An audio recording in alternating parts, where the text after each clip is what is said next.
más. Es mucho más que decir sujeto simple o superficie de un mapa de... ¿Qué tal? ¿Cómo les va? Les doy la bienvenida. Bueno, la complejidad de esta época post-pandemia seguro tiene su expresión en las instituciones educativas, en el oficio docente. Tal vez ayude, sea necesario, respirar nuevos aires y utopías. Jonathan Silva, Samba da Utopia, y enseguida comenzamos. Se o mundo andar para trás, vou escrever num cartaz a palavra rebeldia. Se a gente desanima, eu vou colher no pomar a palavra teimosia. Se acontecer afinal de entrar em nosso quintal a palavra tirania, pegue o tambor e o ganzá, vamos pra rua gritar a palavra utopia.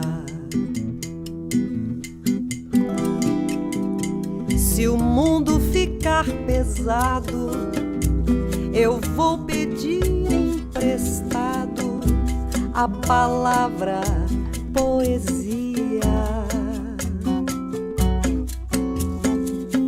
Se o mundo emburrecer, eu vou rezar pra chover palavra sabedoria. Se o mundo andar para trás, vou escrever num cartaz a palavra rebeldia. Se a gente desanimar, eu vou colher no pomar a palavra teimosia. Bueno, cuántas palabras nos deja este tema que podemos retomar a lo largo del programa. Le doy la bienvenida a nuestros invitados, Graciela Frigerio, Daniel Corinfeld. Gracias a ambos por estar aquí. Trabajan juntos hace muchos años. ¿Verdad que sí? En eso que ustedes vieron en llamar los oficios del lazo, ¿sí? Me gustaría que refresquemos un poco a qué se refieren cuando hablan de los oficios del lazo y qué enlazan esos oficios. Me mira a mí, quiere decir que tengo que empezar yo. Te tengo cerca. Me tenés cerca. Gracias, Mirta, por invitarnos una vez más a este programa.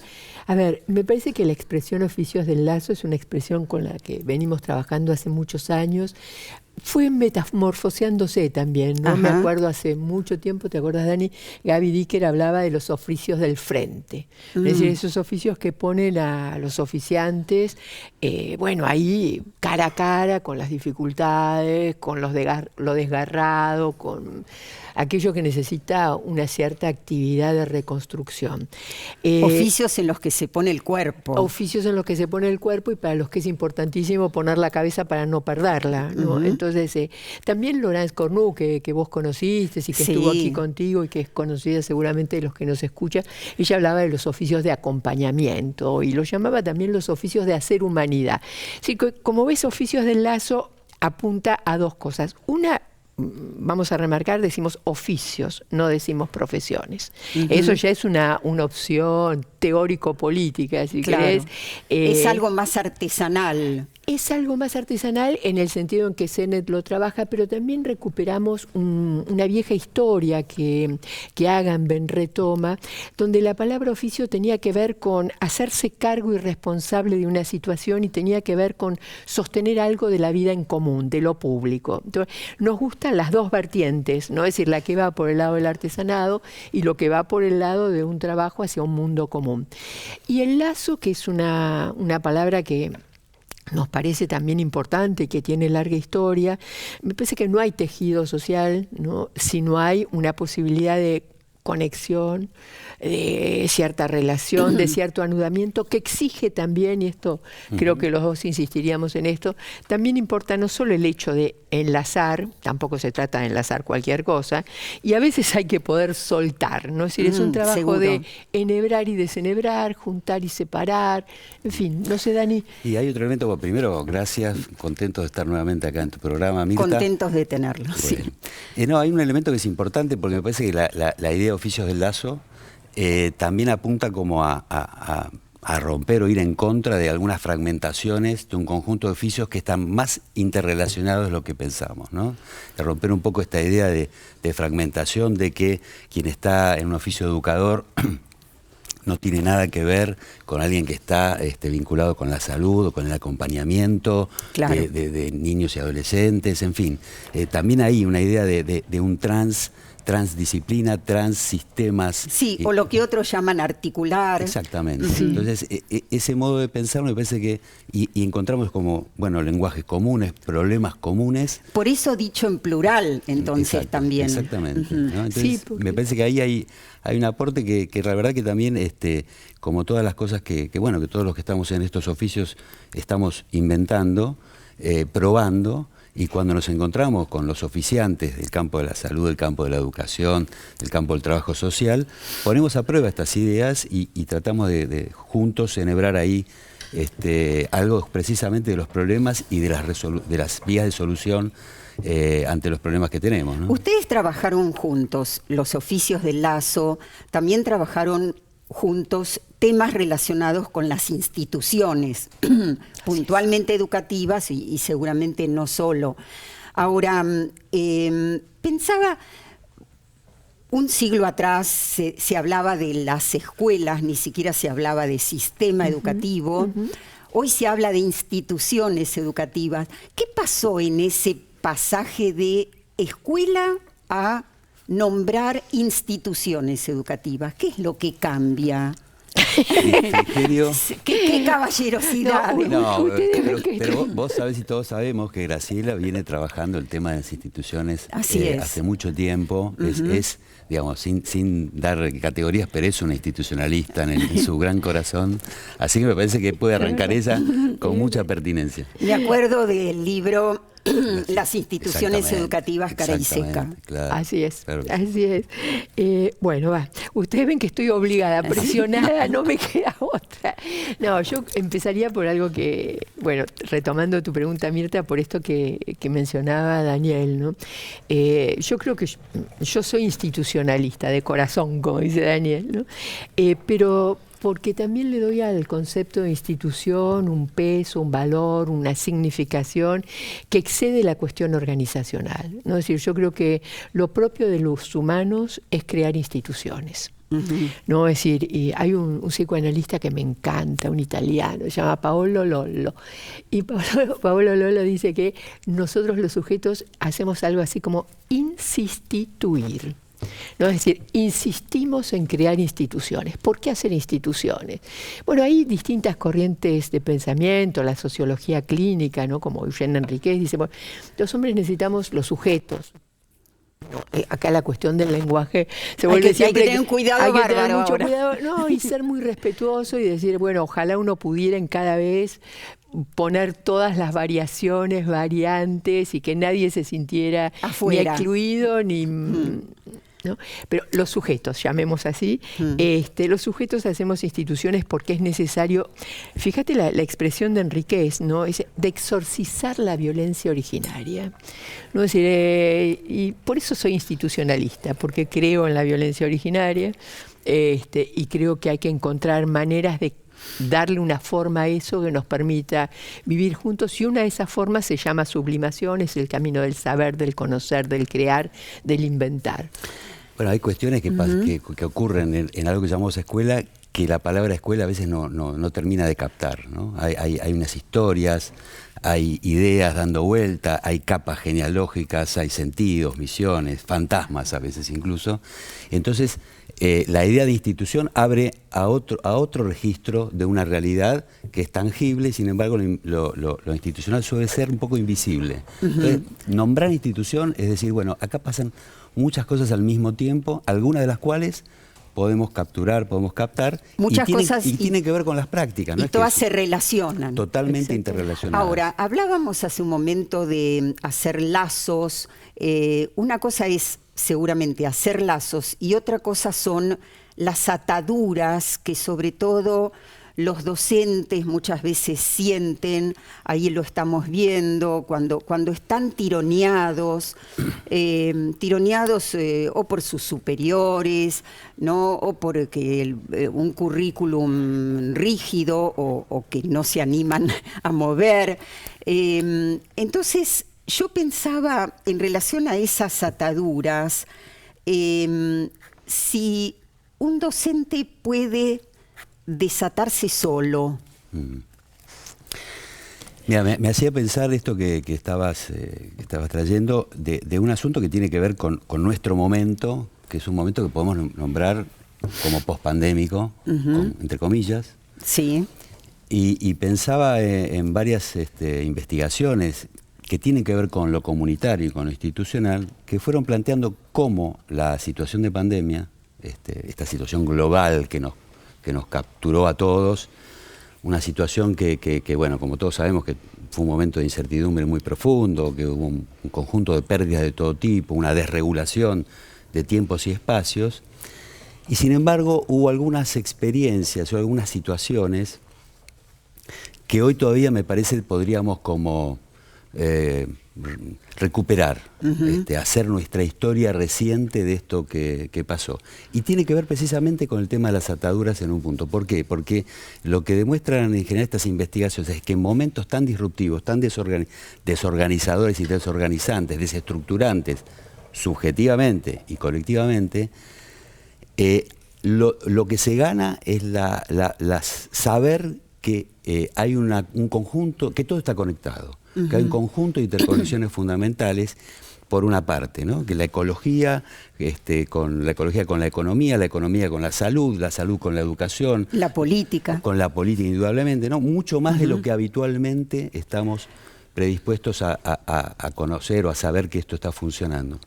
Pero además algo más, y es que en esas situaciones hay algo, precisamente de las ataduras, que nos frena para poder intervenir e incidir en esa emergencia comunitaria. Lo que ellos y ellas plantean es que en esas situaciones son las instituciones, la cuestión más espontánea, la cuestión menos jerarquizada, menos jerárquica, menos burocrática, es la que incide y opera mejor para acompañar a la comunidad, para resolver los problemas que se enfrentan, ¿no? Estamos hablando de situación de emergencia. Entonces, me parece que hay ahí una señal, un indicio importante para pensar estas ataduras que de alguna manera, las que no nos sirven, claro, porque lo que no nos sujeta, las ataduras, lo que nos frena. Exactamente, frenan. Y tomando las palabras de la canción de apertura, donde de la samba de Utopía, donde aparecía la palabra rebeldía, bueno, a lo mejor alguna vez hay que rebelarse. No, me parece que es interesante y abre inmediatamente a la pregunta ¿a qué habría que rebelarse? ¿No? Totalmente. Y bueno, venimos en tiempos prepandémicos, por lo menos sosteniendo la hipótesis de que se nos instaló en el mundo un conformismo muy profundo. Por ahí la rebeldía es a ese conformismo, ¿no? Un institucionalista como Barenblith decía, bueno, nos hacía la pregunta, ¿por qué hemos concedido tanto? No sé cómo se llega a ciertas situaciones de deterioro de los tejidos sociales, del incremento de la miseria, ¿no? Es decir, de la exclusión. ¿Cómo fue que concedimos tanto, ¿no? Concedimos. Así dice Barenblith. Sí, conceder, ceder, ¿no? Sí. Dejar pasar. Y el que deja pasar es el conformismo, digamos. Así que es algo que también se instituyó en su momento, ¿no? En un conformismo para el campo educativo, más estrictamente, me parece que siempre, o no siempre, por lo menos hubo una disputa de una manera de pensar y ubicarse en la educación como más contracultural, como más enfrentando algunas cuestiones que no nos gustan. Un modo de estar en la transmisión entre generaciones, que no es avalar todo, sino es dar cuenta de lo que construimos, que no está bien y que no nos gusta. Digamos, claro, ¿no? porque, bueno, sucede mucho en el sistema educativo que de pronto se baja línea de métodos, de nuevas teorías, de lo que sea, y el docente acata aquello que en realidad con lo que no coincide y no se anima a decir. Y me pregunto también, ¿habrá un solo camino, habrá una sola manera de rebelarse, por ejemplo? No. Claramente que no. Caminante, son tus huellas el camino. Y nada más. Caminante, no hay camino. Se hace camino al andar. Al andar se hace camino y al volver la vista atrás, se ve la senda que nunca se ha de volver a pisar. Caminante, no hay camino, si no estelas en la mar. Hace algún tiempo en ese lugar, donde los bosques se visten. Bueno, es un tema que nos da para un montón, porque me pregunto, a ver, traigámoslo a la docencia, traigámoslo al oficio docente. No hay camino, en este caso, ¿les sirve a los dos tanto como que no haya camino y se haga camino al andar? ¿O se necesitan las dos cosas? Y también uno puede preguntarse, ¿hay un solo camino o hay muchos posibles? Hacemos una reflexión pequeña y la seguimos en el próximo bloque. Sí, me parece que la idea que bien trae la canción es una metáfora de la idea de lo que no está dado de antemano, ¿no? Eso no quiere decir que no haya tradiciones, que no haya referencias y que no haya herramientas para inventar, ¿no? No es una especie de cero total. Cada vez hay ahí hay herencias. Hay herencias, hay que elegir entre las herencias, hay que elegir entre las referencias. Hay que saber elegir. Y sí, como ¿no? Creo que hay algo de eso. Digo, porque no es un tema de orfandad absoluta, sino precisamente de elegir cuáles son los legados. Muy chiquito y cerramos. No, me parece que vos yo comparto lo que vos un poco esbozabas, ¿no? Es decir, cuando uno trabaja en los oficios de la transmisión, uno siempre está invitando a pasar por esas elecciones entre herencias, ¿no? Suponete en educación, así, bueno, tenés la herencia de las dictaduras, de los totalitarismos, es una herencia que no queremos, pero hay otras herencias que no vamos a tirar por la borda en nombre de las anteriores, ¿no? Entonces, y uno siempre invita a pasar por un camino que de algún modo se transcurrió, y esto no quiere decir que no haya que rehacerlo cada vez, ¿no? Rehacerlo, reinventarlo, resignificarlo, y da otro camino. Claro. A veces es necesario saber hacia dónde vamos, ¿no? Sí, en términos y nos tenemos que ir, me a dicen, las utopías. Me dicen Dale. que nos tenemos que ir en serio. Volvemos enseguida y seguimos con Daniel Corinfeld y Graciela Frigerio. Que el futuro imperfecto de soñar, más que teoremas de tales y de cuales, la escuela es mucho más. Otra vez, más Y estábamos en aquello de caminante no hay camino, y me pregunto si no hay camino, no es demasiado desconcertante, no se necesitan algunas referencias. Bueno, me parece que sí, un poco lo decíamos. En realidad las referencias hay, lo que también es que la necesidad de autorizarse a usarlas. Hay una palabra que para nosotros siempre es muy clave, es importante, que es la confianza, ¿no? Una confianza cuidada, acompañada, una confianza construida con otros, una confianza que también en la propia estructura, digamos, de un sistema como el educativo habría que impulsar. Pero me parece que no, vuelvo a decir, me parece que no es un tema, digamos, de orfandad total. Hay mucho hecho, hay mucha experiencia, y me parece que en algunos momentos, bueno, hay que autorizarse a avanzar sobre lo que no está tan claro, lo que está más indeterminado. Sí, confianza supongo en diferentes direcciones, ¿no? Confiar en los colegas, confiar en las propuestas, confiar en los alumnos, confiar en las familias. En sí. confiar en primer lugar en Claro, sí. porque vos pensás de la confianza había hablado Lorenz. Claro, bueno, claro. que era su gran tema, digamos, ¿no? Pero vos pensás cuánto se ha hecho para erosionar la confianza de los educadores, ¿no? Desoyendo su voz, desconociendo sus experiencias, descalificando, quitándoles el estatuto de intelectuales, haciendo construcciones teóricas. Bueno, eso no facilita la cuestión. Y cuánto, digamos, también la desigualdad en ciertos tiempos políticos, también erosiona algo de la confianza, ¿no? Viste que nosotros hace mucho tiempo, siguiendo a Rancière, venimos diciendo, bueno, hay que confiar en la cabeza del otro. No, o sea, hay que confiar en la igualdad de las inteligencias. Totalmente. Y hay que salir a demostrarla, pero es un gesto de confianza. Hay que confiar en las posibilidades de aprendizaje. Absolutamente, de todos. Todos pueden aprender, todas pueden aprender. Y esto que es tan simple decirlo, sin embargo, no está todavía arraigado en absoluto entre los docentes. No está arraigado en la sociedad porque las políticas con cierto sesgo, digamos, están empeñadas en dividir las vidas. La mejor manera de dividir las vidas es decir que unos pueden y otros no. Que unos son hasta acá y otros más allá. Y otros más allá, que unos son meritorios y los otros no son meritorios, que unos viven aquí y otros viven allá. Digo, las políticas de la desigualdad, que son políticas, digamos, que atentan contra los derechos de los niños, niñas y adolescentes, están empeñadas y emperradas en dividir las vidas y en consecuencia hacer de ciertas situaciones una razón para la desigualdad. Algunas veces el artista, el rosarino Antonio Berni, nos puso frente a la desigualdad con su obra, y ahí estamos viendo uno de sus hermosos trabajos que tiene mucho que ver con esta época, con este mundo, Juanito, y que está ahí en medio de un basural, ¿no? Y qué soledad. Soledad y desconfianza, ¿no? Que es la otra palabra que es como la contracara, ¿no? Así Yo es. creo que son dos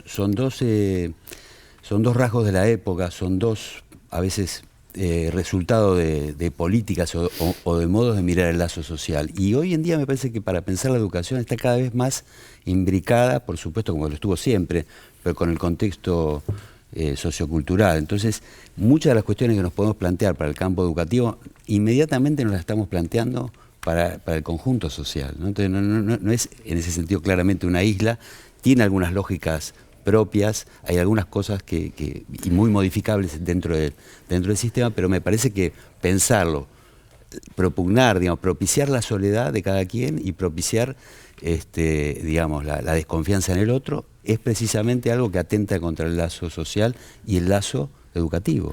Claro, todavía tenemos, me parece, una deuda con una escuela llamada inclusiva o una escuela para todos y todas. Sí, digamos, hay muchas, viste que uno podría decir, hay deudas de vida, ¿no? Escrito separadito y con B corta, y hay deudas de vidas, ¿no? Que se deben. Y en ese sentido yo creo que uno lo ve también en los indicadores sobre dónde cae el mayor peso de la desigualdad. Bueno, hay unas deudas infinitas para con ciertas infancias, ciertas adolescencias, ciertos núcleos poblacionales, ¿no? Es decir, es una deuda de reconocimiento, es una deuda de ocasión, es una deuda de confianza, es una deuda de acompañamiento, es una deuda de lugar, es una deuda de tiempo, porque cuando las vidas están mutiladas o dañadas, el tiempo también está trastocado, erosionado y sustraído. Se les expropia de alguna manera el tiempo a los nuevos. Cuando se escucha muchas veces a los docentes decir, bueno, con estos chicos no se puede o no les interesa. Ahora, yo estaba pensando en la canción con la que vos abriste en el otro bloque, y bueno, como iba jugando con algunas palabras, tomamos una que era rebeldía. La primera que tomaban era, bueno, primero poner palabras, decía, ¿no? La idea de poner las palabras que cada situación requeriría. Pero la primera la poesía, ¿no? Así es. Y me parece que el tema de la poesía no es solamente lo hermoso que puede ser la poesía, sino la posibilidad de reinventar los lenguajes de nuestros oficios, los lenguajes que implican un modo de mirar nuestra tarea y un modo de mirar al otro, ¿no? Entonces digo, hay ahí también algo regenerativo, productivo, que está en esa idea de creación que trae el lenguaje, que rompe un poco con lo dado, ¿no? Y me parece que estamos siempre, o en este momento claramente, en una situación donde hay algunas cuestiones que están para cambiar con cierta urgencia, digamos. Sí, podríamos decir que el mundo se quedó sin metáforas y que de lo que se trata es de poder remetaforizar y repoetizar al mundo. Esto no quiere decir irse a ninguna estratosfera, ¿no? Quiere decir simplemente poder, como lo dice Daniel, dar lugar a imaginarios motores que nos permitan construir otro tipo de sociedades.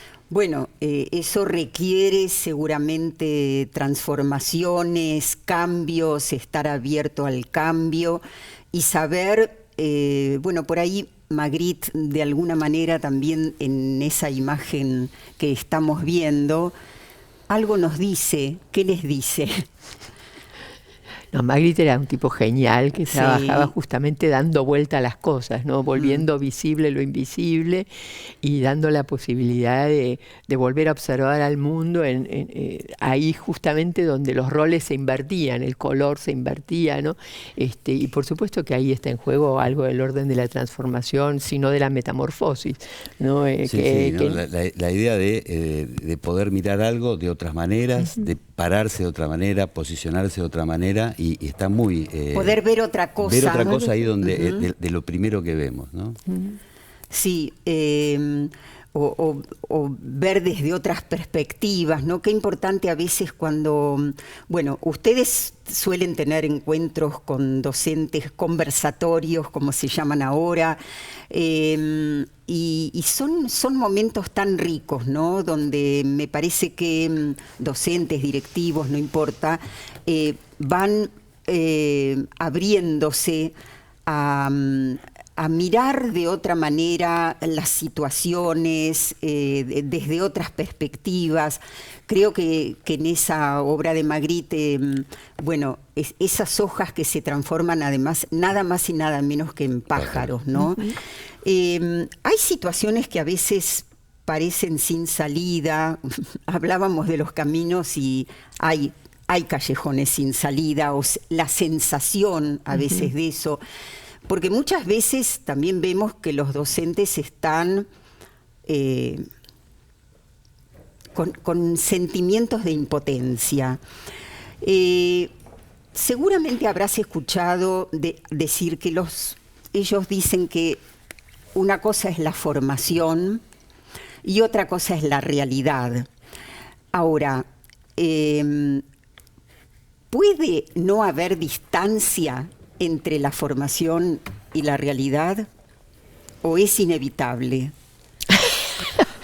Mirta está hoy reaguda, ¿eh? Hace unas preguntas. Yo creo que sí, siempre hay una distancia importante. Creo que igual estamos en una época donde las distancias, digamos, ¿no? se agrandan, se intensifican, porque el ritmo, digamos, que tiene el ritmo, digamos, y la aceleración de la vida social y los conflictos que hay, es como si no llegáramos a construir repertorios más o menos estables para dar cuenta de esos conflictos. Entonces, creo que hay una verdad ahí, siempre sabiendo que no hay formación que alcance, por decirlo de una manera. Claro, que pueda dar todo. Dar cuenta de todo. Pero o que pueda dar respuestas antes de que se hayan planteado las situaciones. Sí, me parece que hay ahí una cuestión, por supuesto que la formación es muy importante y que es una base, tampoco hay que sacralizarla, digamos así, ¿no? Ni imaginar que una formación es definitiva, sobre todo porque las formaciones también están tomadas por su época, por los paradigmas de su época, que por lo general se presentan como si fueran a ser eternos, y después caen, 10 años después ya no es eso, es otra cosa. No, y por otro lado me parece que hay que tratar de hacerse eco de las palabras que también en cierto momento de la historia toman fuerza. Suponete el concepto de otredad, el otro, la otra, les otres, ¿no? Bueno, si hay otres, ¿no? El otro no es predecible, no es planificable, no es programable, es justamente su característica de alteridad lo que viene a sacudir. Es imposible preparar para todas las alteridades. Sería como estar preparado para una, no sé, para una fábrica de robots, no para sujetos, ¿no? Entonces me parece que a veces, esto no quiere decir que no nos gustaría tener más rápidamente o más ágilmente o con más tranquilidad la disponibilidad de ciertas herramientas. A Dani le encanta trabajar sobre el concepto de herramientas. Pero hay que saber que en los oficios del lazo es imposible estar preparado para todo, y es más, hay para ciertas cosas para las que no hay que estar preparado porque hay que rebelarse, porque si uno no se resigna, Sí. entonces me parece que ahí hay una tensión difícil de sobrellevar. No quiero decir que esto sea sencillito, ¿eh? Bueno, de ahí que sea necesaria lo que se llama formación docente continua. Vos sabés mucho de eso, vos estuviste al frente, fuiste también funcionaria en distintos momentos, pero en un momento que yo creo que los docentes recuerdan muchísimo aquí en la ciudad de Buenos Aires, cuando la Escuela de Capacitación Docente pasó a llamarse CEPA, Centro de Pedagogías Anticipatorias, con una propuesta que hasta ese momento nunca había existido. ¿Ahí confiaste en los docentes? Yo creo que, a ver, por principio yo creo que uno tiene que tener disponible la confianza. Después a veces la vida te da un sopapo, eso es otra cuestión. Pero yo creo que hay muchos educadores y educadoras que de verdad desean poner en práctica, para utilizar el concepto que trae Daniel, otros modos de. Y estoy segura que muchos, sin prensa, sin publicidad, lo intentan y que logran efectos extraordinarios. Por lo general uno está acostumbrado, y no digo que no haya que haya que desconocer esto, ¿no? Pero yo creo que no siempre tenemos así la cabal percepción del efecto de la educación en nuestras vidas, del efecto del encuentro con maestras, maestros, de cómo pequeños gestos, instantes, frases, miradas nos han colocado en otros lugares, y muchos han sido lugares vivificantes, estructurantes. Me parece que eso hay que recuperarlo también, ¿no? Es decir que sí, me parece que hay otro efecto también, que me parece que en general lo que no funciona, aquello donde sentimos que no estamos preparados, se coloca en el centro, y a veces eclipsa un poco un conjunto de actividades, de acciones que son absolutamente o las que venimos haciendo, o novedosas, o con elementos nuevos y creativos, ¿no? Digo, por lo que vos contabas, efectivamente, cada vez que uno está trabajando con educadores o con otros oficiantes del lazo, y escucha lo que trabajan, lo que dicen, lo que piensan, lo que hacen, te quedás asombrado, y eso a veces no está como en la superficie, ¿no? Sí, y junto con lo pedagógico y las propuestas, es una época en la que se nombra de distintas maneras, ¿no? La pedagogía de la ternura, de la amorosidad o del cuidado, que también van juntos, ¿no es cierto? Y creo que es importante que hablemos del cuidado un poco, de cuidar qué es necesario cuidar en las instituciones. Cuidar en las instituciones. Nosotros hace algún tiempo también, otro modo de pensar el cuidado, tratábamos de pensar cómo ir hacia instituciones, decíamos, relativamente operativas, es decir, que pudieran cumplir con su objetivo, con su funcionamiento, y suficientemente subjetivizadas. Es decir, la idea precisamente de que cada quien, sobre todo a quienes está dirigida la tarea educativa, ¿no? Los estudiantes, las estudiantes, pero no solo los estudiantes, sino el conjunto de educadores y miembros de la comunidad educativa, pudieran tener un lugar en tanto cada quien, en tanto sujeto, ¿no? Entonces, hay algo en las instituciones y en las organizaciones que a veces tiende al número, al dato, a la masificación, a no poder precisamente atender su singularidad. Entonces, algo de eso me parece que está en juego en el tema del cuidado. Graciela, ¿seguimos con el tema del cuidado en el próximo bloque? Por supuesto. Ya volvemos. Para la vida, las carabelas por la mar. Y había quedado pendiente todavía un poquito más acerca del cuidado. Graciela. No, a ver, quizás el primer gesto de cuidado sea el gesto de reconocimiento. Ujú. Sin reconocimiento es difícil que otro quiera conocer. No es como una previa. No necesita saber, como dice Beñar, que existe para alguien para poder querer conocer. Entonces, me parece que el primer cuidado es eso, ¿no? Es decir, hay un otro ahí, ¿no? Están los otros, los famosos otros, encarnados, con sus historias y con sus deseos, y sabemos que lo que hagamos impacta en su vida. Entonces, me parece que hay ahí ese cuidado, esa atención hacia los propios gestos. Y hay un cuidado tal vez en esta época particular, que es el cuidado, a ver, lo quiero vincular con lo que vos decías de la apertura de los calificativos hacia las pedagogías, ¿no? La del cuidado, la de la ternura, de la de esto, amorosidad, qué sé yo. sí. Es decir, la pedagogía, podemos decir, es una actividad reflexiva sobre una práctica, que es la práctica de la transmisión. Y quizás de lo que haya que cuidarse, en el sentido de, epa, tené cuidado, ¿no? Es que no nos olvidemos de transmitir. Si nos abstenemos de transmitir, Gaby Dicker está trabajando sobre esto, ¿no? Es una especie como de no sé, un abatatamiento, no, una restricción a la transmisión. Sin transmisión no hay sociedad.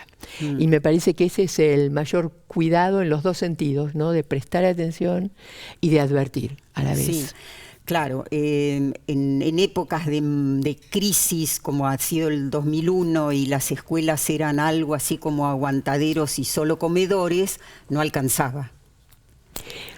Y las escuelas tienen también una enorme virtud cuando ofician de específicas, por lo menos unos ratos de su tiempo, que es que protegen de la inmensa acumulación de estímulos dañinos del entorno. Una escuela es también un refugio, es un lugar donde uno tiene que estar a salvo de la masa de excitación que el mundo externo vuelca sobre los chicos. Y eso también hay que poder cuidarlo.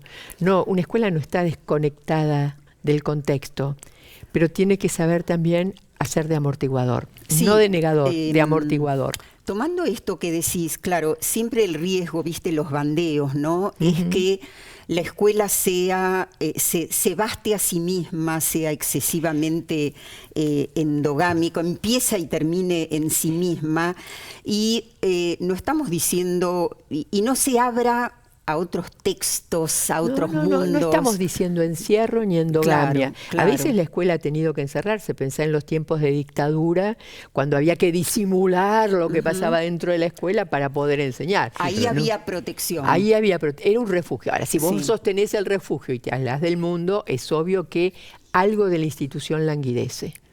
Ahora, la verdad es que hay muchas formas de cuidado y la escuela viene demostrando también que en términos institucionales ha dado muestras de ese cuidado en distintas situaciones colectivas de mucho dolor y de mucho descuido. Sí. ¿No? Bueno, pensá durante la pandemia Exacto, también exacto. los modos en que muchas instituciones educativas escolares, bueno, lograron inventar cosas que yo creo que la escuela descubrió ahí una capacidad que tenía que se había ignorado a sí misma, ¿no? Es decir, descubrió que podía cosas que ya había olvidado que podía. Que esto fue heterogéneo, sin duda. ¿Y qué sería respirar en ese caso? Desde las escuelas, desde las instituciones educativas. Renovar el aire. Renovar el aire, un aire que se vuelve respirable. Dani trabaja esto también ahora en un libro que estamos por sacar, pero ustedes piensen que el aire, que es esencial para la vida, se volvió el tema de la mayor desconfianza, el portador de la muerte durante la pandemia, ¿no? Y esto tenía que ver con cuestiones empíricas, pero también simbólicas. Muchas veces se dice, aquí no se puede respirar. Sí, No, y claro. no es que te falta el oxígeno, es que estás ahogado. Y Luis Longhi, que es músico, que es actor, que es director, nos ayuda a respirar así. Hay que inventar respiraciones nuevas. Respiraciones que no solo consuman el aire, sino que además lo enriquezcan y hasta lo liberen de ciertas combinaciones taciturnas. Respiraciones que inhalen además las ondas y los ritmos, la fragancia secreta del tiempo y su disolución entre la bruma.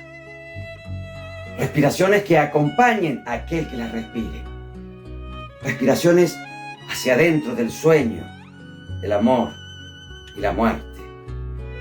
Y para eso hay que inventar un nuevo aire, unos pulmones más fervientes y un pensamiento que pueda respirarse. Y si aún faltara algo, habría que inventar también otra forma más concreta del hombre. Roberto Juarros, séptima poesía vertical. Le agradecemos a Luis Longhi, protagonista extraordinario en este momento de la obra Stéfano de Armando Di Cépalo en el Teatro de la Comedia de la Ciudad de La Plata, una composición del personaje imperdible. Bueno, a ver... una cosita. Sí, sí. A ver, vos sabés que esa poesía que le llevó maravillosamente bien, a mí siempre me conmovió y la vengo como trabajando en muchas instancias, ¿no? Y también, por eso mismo, también me siento como obligada, más que ahora dejarme llevar por la emoción de la lectura de la poesía, como también decir, atenti, cuidado, ¿no? Porque la respiración de la que Juarros habla no es la respiración mecánica de respiren 4, sostenga 4 y ¿no? La del ejercicio. La del ejercicio, no es la de la educación emocional. Por ejemplo. ¿No? Es decir, obviamente está hablando de una cuestión que tiene una filosofía que la aporta. Y es eso lo que vuelve al aire respirable. No se trata del ejercicio mecánico del trabajo pulmonar que llevamos a cabo mecánicamente, ¿no? Por el sistema simpático y parasimpático. Digo porque hay una tendencia a apropiarse de ciertas cosas para vaciarlas de su sentido. Sí, y la respiración, viste, que se puede volver una forma de control de los cuerpos. Sería una protocolización de la respiración. Exactamente, ¿no? Y creo que es la invitación a la poesía vinculada con esa metáfora. Absolutamente. ¿No? Entonces, con esa metáfora, sí, esa palabra que nos había dejado la canción al comienzo, hicimos referencia a la rebeldía. Otra palabra era sabiduría, que tiene que ver, supongo, también para nosotros con el conocimiento, con la transmisión. Y la última era utopía. ¿Y qué decimos de la utopía en relación al momento actual y a las instituciones educativas? Creo que si entendemos por utopía aquello que hay que seguir inventando, dibujando y que está adelante, es una palabra que ha tenido, ¿no?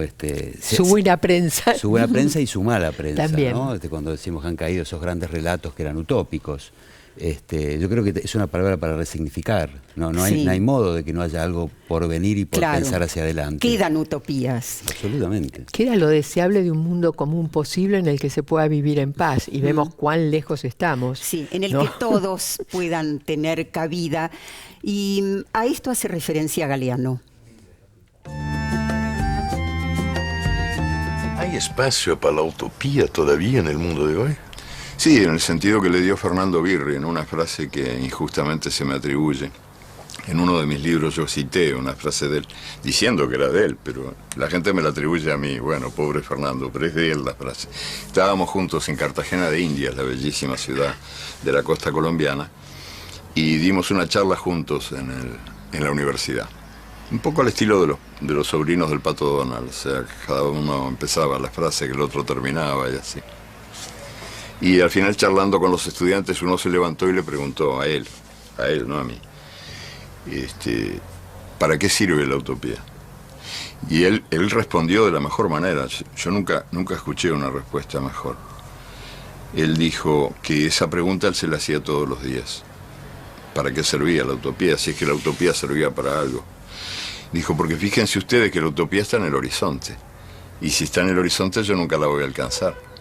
Porque si camino 10 pasos, la utopía se va a alejar 10 pasos. Y si camino 20 pasos, la utopía se va a colocar 20 pasos más allá. O sea que yo sé que jamás, nunca la alcanzaré. ¿Para qué sirve? Para eso, para caminar. Bueno, es verdad, siempre se le atribuyó a Galeano, qué bueno que nos haga esta aclaración. Sí. No, pensaba que la utopía está planteada en la palabra misma, digamos, es un imposible, pero es un imposible sin el cual no es posible lo cotidiano. ¿No? Y me parece que ahí todo lo que venís articulando a lo largo del programa, la idea de hacer caminos, ¿no? Se junta, la idea de poetizar, se junta para decir eso. Es decir, la utopía es una cuestión, digamos, que no es posible alcanzarla, ¿no? Pero que es imposible no intentar hacerlo. Está en el corazón del acto educativo. Absolutamente. De ahí por delante algo a conseguir y algo que será mejor. Pensaba en la primera palabra, poesía, y seguramente es inalcanzable la luna, y sin embargo necesitamos que esté ahí, ¿no? Para mirarla. ¿Y quién te dice todas por las ahí noches? alguna vez alguien llegó o vuelve a llegar? Así es. Vaya a saber. Así es. ¿Por qué no? Bueno, ¿qué nos queda en el tintero para ir redondeando?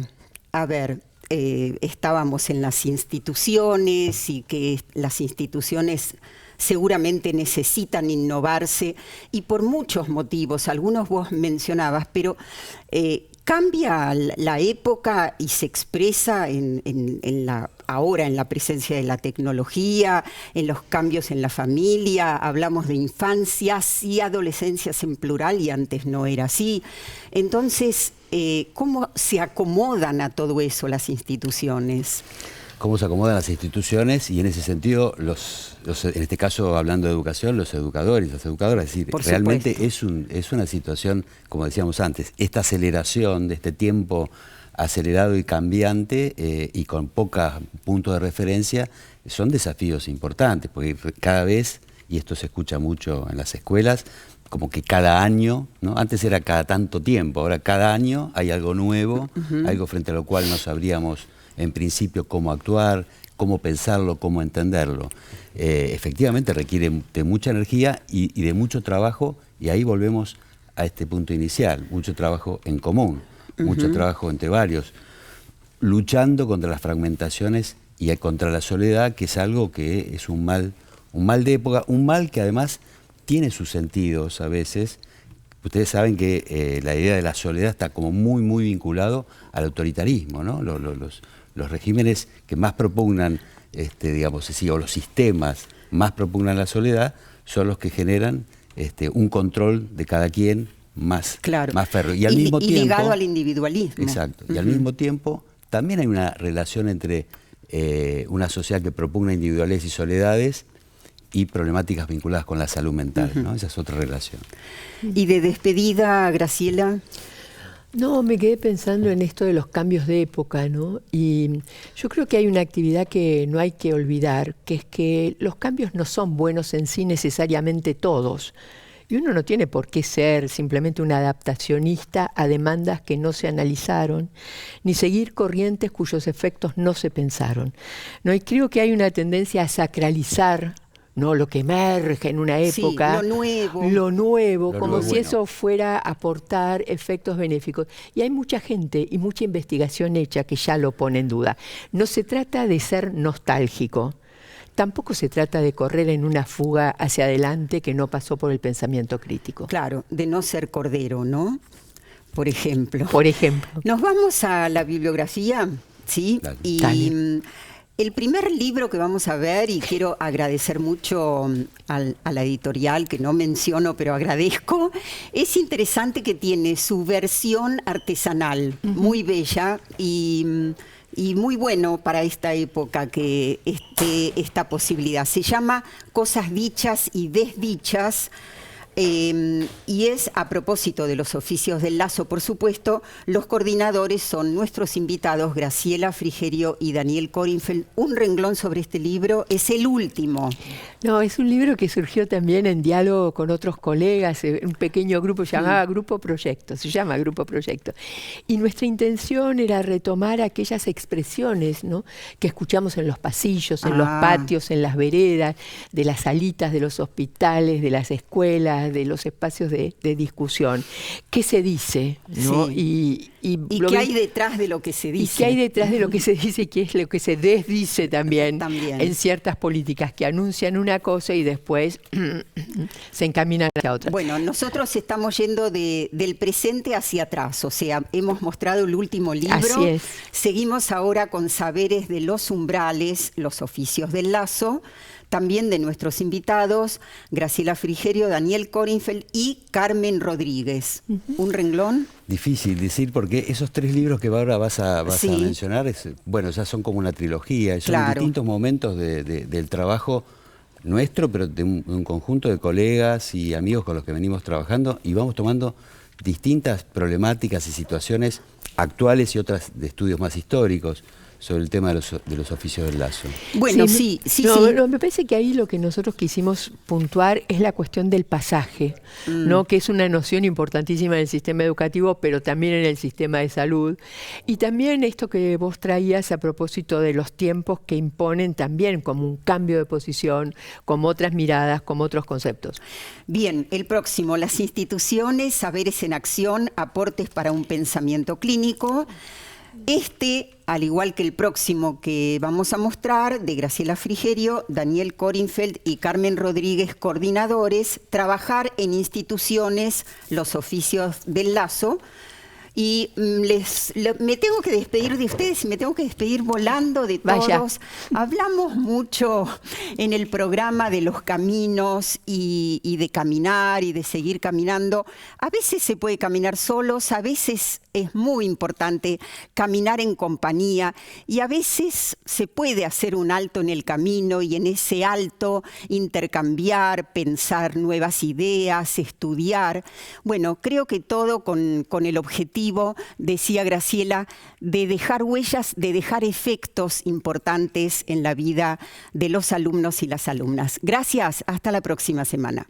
Auspició este programa CETERA, Confederación de Trabajadores de la Educación de la República Argentina.